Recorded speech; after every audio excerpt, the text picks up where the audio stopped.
Hi, everybody. Welcome back to Harry's Music Room.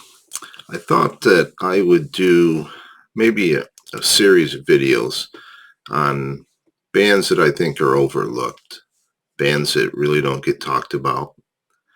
And since I'm a child of the 60s, I'm going to be doing early bands.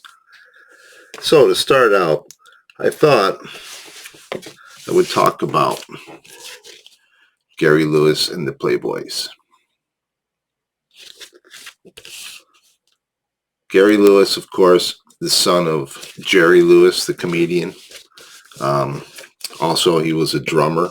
Very young, he started playing the drums and put a little band together called, at the time, it was called Gary and the Playboys.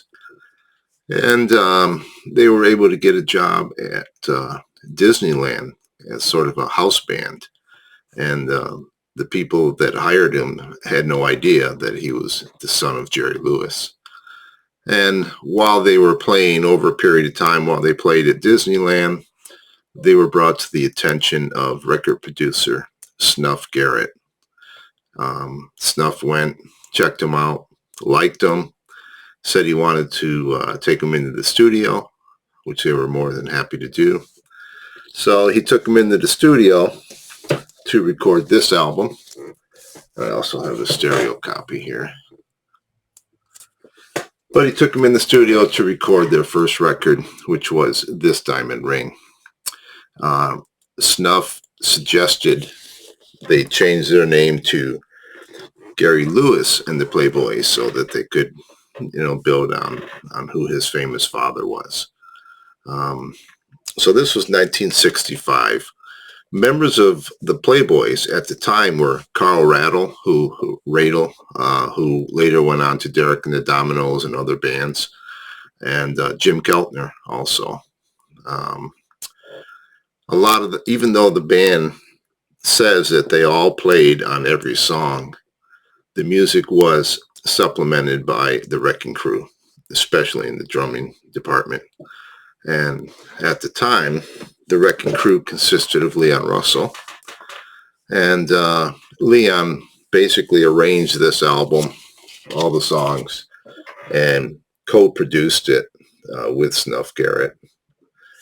Now, the song This Diamond Ring was co-written by none other than Al Kooper. So there's a lot of history with this band, and particularly this song. This Diamond Ring immediately went to number one. It was a smash hit. They never really made it big in Britain. They were definitely a U.S. band. But it went right to number one. They were one of two bands to have their first 7 singles all hit the top 10 in the Billboard 100.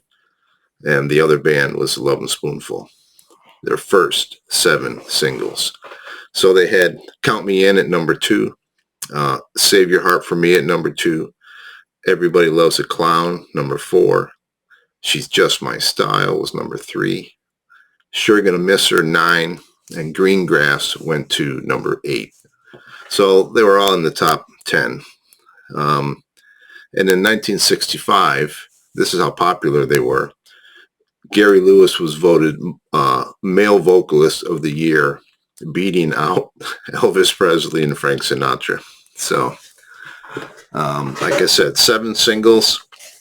They put out several best of records. Gary Lewis and the Playboys Golden Greats.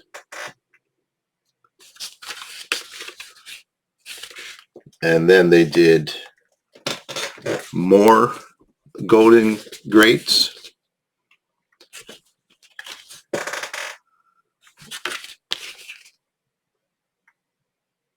And Gary Lewis and the Playboy Hits again. So they put out several albums, really, but I just tended to have the greatest hits and those that you saw here. 1966, well, actually, Snuff Garrett he got Jerry Lewis to talk to Ed Sullivan and got the band signed to do a appearance on Ed Sullivan, and they went on to do a total of 5 appearances on that show. So, 1966. Now they're all over the radio. They get their own TV special called "Special an Evening with Gary Lewis and the Playboys." That was pretty much the pinnacle.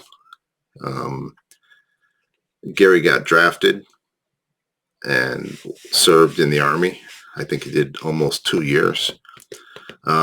He probably could have got out of it with the help from his dad, but what I've read is that he felt it was his duty to serve, and he didn't want to get out. So he went in and did what they asked him to do.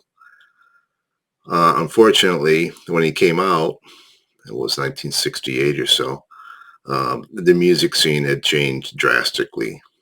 There was really no place for his music on the charts at that time. He did do another album, I'm on the Right Road, I think it's called. It didn't do very well. And bottom line is he ended up going on the oldies circuit and doing package tours with other 60s bands. And he still goes out and plays live to this day. You can still, if you go online, you'll see his tour dates. So he's still out there doing it. So I hope you learned something. If you're not familiar with Gary Lewis and the Playboys, at least check out their hits. They were not a good album band by any means. But when you've got the Wrecking Crew and you've got Leon Russell and people like that backing you, it's hard not to make a good record. So that's why, first 7 singles went to the top 10. Pretty impressive. Thanks for watching. I appreciate it. Leave a comment if you'd like. And until next time, ciao.